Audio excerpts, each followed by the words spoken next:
And then he continues with a natural metaphor, which is an interesting one.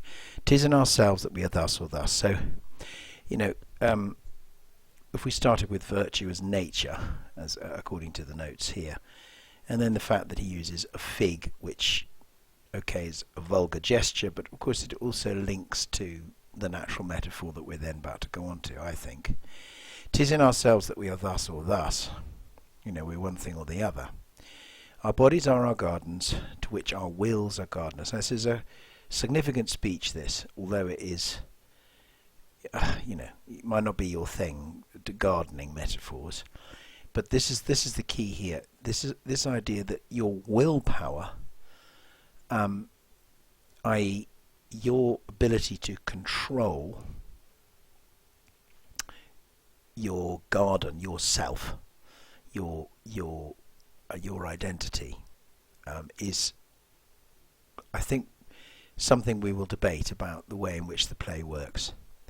So that if we plant nettles or sow lettuce, set hyssop and weed up thyme, supply it with one gender of herbs or distract it with many, you know, just this is all sort of the options that you've got, or to have it sterile with idleness or manured with industry, why the power and corrigible authority of this lies in our wills. In other words, it is in our own willpower, our own drive, to bring forth the kind of productivity, if you like.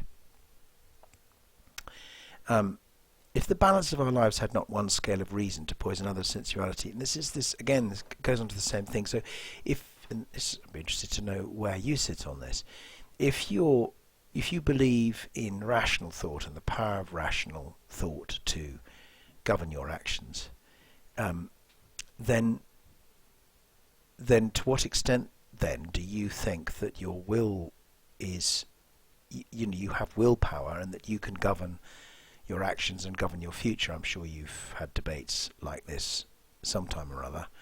And it's important to set this within the Elizabethan or early Jacobean period, because they really felt like they'd kind of discovered the idea, I think, of, you know, this is a Renaissance idea, so not the Elizabethans or Jacobeans per se, but that particular period, this idea that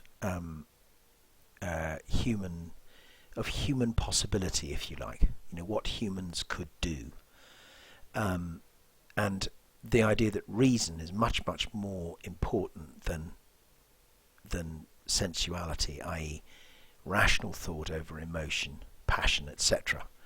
And it's relevant to the play, of course, this idea of, you know, the head governing the other desires, etc. And which he goes on to say, the blood, the baseness of our natures, and this is this idea of order, if you like, where the head, i.e. brain, i.e. reason, is controlling the body, i.e., you know, your baser instincts. And, you know, we have reason, he says, to cool our raging motions, our carnal stings, so that presumably is just kind of basic desire, our unbitted lusts, unbitted, so we're talking about, that's a horse metaphor there. Yes, if you put a bit in a horse's mouth to control it, here it is being uncontrolled. Whereof I take this that you call love to be a sect or scion. So he's basically saying that love, the place of love in Iago's perspective, and, you know, how much it's the perspective of the play is another issue entirely. He's basically seeing love as a sort of offshoot, or not even that really, a sort of cutting from desire. And Rodrigo says it cannot be. In other words, he's basically saying, Iago, you know, you've got your desires, you've got your willpower. Love is just like it barely even exists. It's just like a sort of it's nothing to get interested in, really. It's merely a lust of the blood and permission of the will is what Iago says that love is. Love is just basically lust that's been allowed by the will, by willpower. It's either when you've kind of gone gone soft or lost control somehow, and this is come be a man, drown thyself, drown cats and blind puppies. So lots of animal imagery generally in this, and that's also significant, I guess, in terms of the order in which this period they saw hierarchies with animals obviously below humans, etc., etc. That kind of gradation is important to you, and probably you discussed that.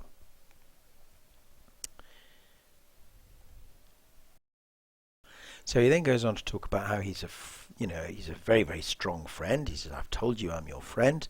Profess make me thy friend, and I confess me knit to thy deserving." Thy deserving, in other words, what's due to you, because he's saying, Desdemona is due to you, with cables of perdurable toughness, everlasting toughness. He's kind of bound to him. I could never better stead thee than now. In other words, I could never be better used to you than I am now. And then put money in thy purse. So we begin with this thing which he then repeats, I don't know how many times. It must be something like 6, 7, 8 times. And it's an imperative, obviously. Yes, put money in thy purse. Initially, we probably see it as a proverb. Provide yourself for success, says the note.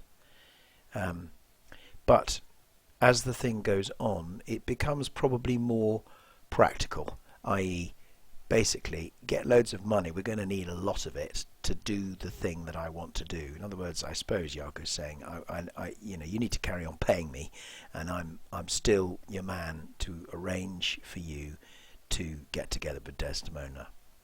So then they say, follow thou these wars. So they've got to go off to Cyprus, defeat thy favour with a usurped beard. In other words, put a disguise on. I say, put money in thy purse. It's starting for me to sort of mean get yourself ready, prepare yourself. Yes, and also I think to this idea of going back to the kind of practical nature of all of Iago's message here, which is not to do with love, much more to do with desires, what you want, what you need to get, which he sees as all about kind of control, willpower, etc. So money is a kind of practical metaphor for him here, or as a practical illustration of what you're trying to get out of life. It cannot be that Desdemona should long continue to love thee more, put money in thy purse. In other words, be prepared for that. Nor he his to her. So their love is going to kind of collapse. It was a violent commencement, so it began incredibly quickly. Violence means something slightly different in this era, I think, than it does now. Violent just sort of means sudden, yes. Now violence has obviously got other connotations. So it began incredibly suddenly, and you shall see an answerable sequestration. So to answer that suddenness, there will be an instant breaking off, sequestration. Put money in thy purse. I think that means sort of don't worry. These Moors are changeable in their wills, so this is just basically a kind of racist statement, really. The idea that Othello, because of his background and race and so forth, culture, he has a kind of nature that's almost prescribed. Fill thy purse with money. The food that to him now is as luscious as locusts. So she, now Desdemona, is being described more like something you eat. Luscious as locusts, I don't know. Apparently,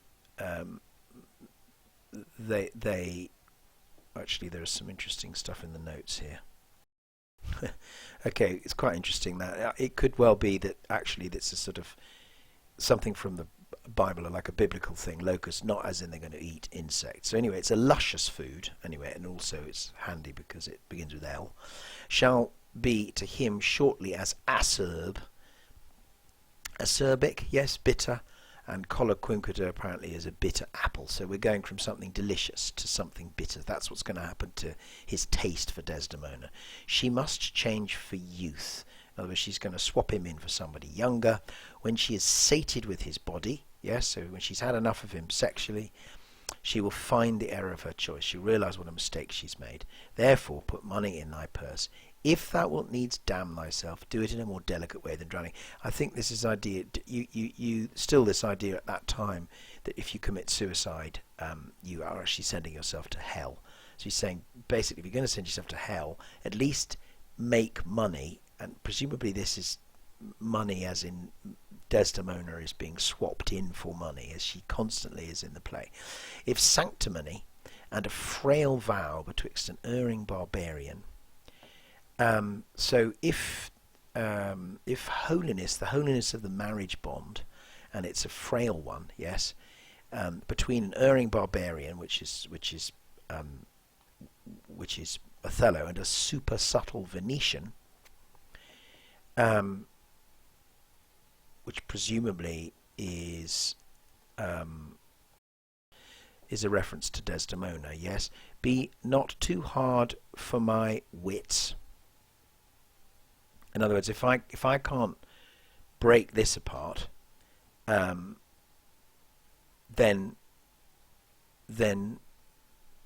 all... Oh, hang on. Wait a minute.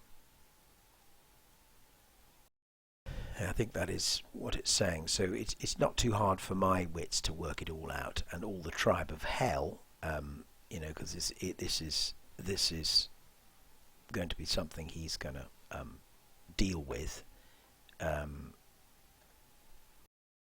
Yes, sorry about that. It is as I said. So it's just saying we can get round this. It's a really kind of frail vow. It's a frail bond. A pox of drowning thyself. So don't be ridiculous. It's pox would be kind of that's what it would be like. Pox is like a disease. So it's a poxy idea. It's clean out of the way. Seek thou, so from pox to clean, yes, from diseased to cleanliness. Seek thou rather to be hanged, encompassing thy joy. So in other words, get what you want, Desdemona, and be hanged for that, than drowning and going without her. And why he would be hanged for that, I don't know. It's interesting that I think you could debate that. There certainly doesn't seem to be much in the sense of saying, Desdemona is bound to fancy you. It's all about him taking her, isn't it? So it's not very balanced in that way, and he doesn't seem to wouldn't think at all about her feelings. Will that be fast to my hopes if I depend on the issue? Are you gonna? Can I depend on you? And you art sure of me. Thou art sure of me, says Iago. Go make money. In other words, get loads of money. Get lots of cash. You're going to need it. I've told you often, and I tell you again and again. I hate them all. My cause is hearted, and so it's deep in my heart. Yes, thine hath no less reason. So is yours. Let us be conjunctive in our revenge. Let's get revenge on him together. If you can cuckold him, in other words, if you can have her while she's now, even though she's now married to Othello, you're going to get the pleasure of her, and I'm going to get the sport of seeing him brought down. There are many events in the womb of time which will be delivered. Interesting metaphor there. So just the womb of time. So there are lots to come. There is lots and lots to come. Traverse. Military order, apparently, for setting troops in motion. Go, provide thy money. So this is getting much more literal now, I think. We will have more of this tomorrow. Adieu. When shall we meet in the morning? At my lodging. I'll be with thee betimes. I'll be with thee early. Go to, farewell. Do you hear, Ragnarok? What say thou? No more of drowning, do you hear? I am changed. Go to, farewell. Put money enough in your purse. I'll sell all my land. So he is literally going to go and flog everything so that he's got enough money to pay Iago and to continue this rather foolish errand, I suppose.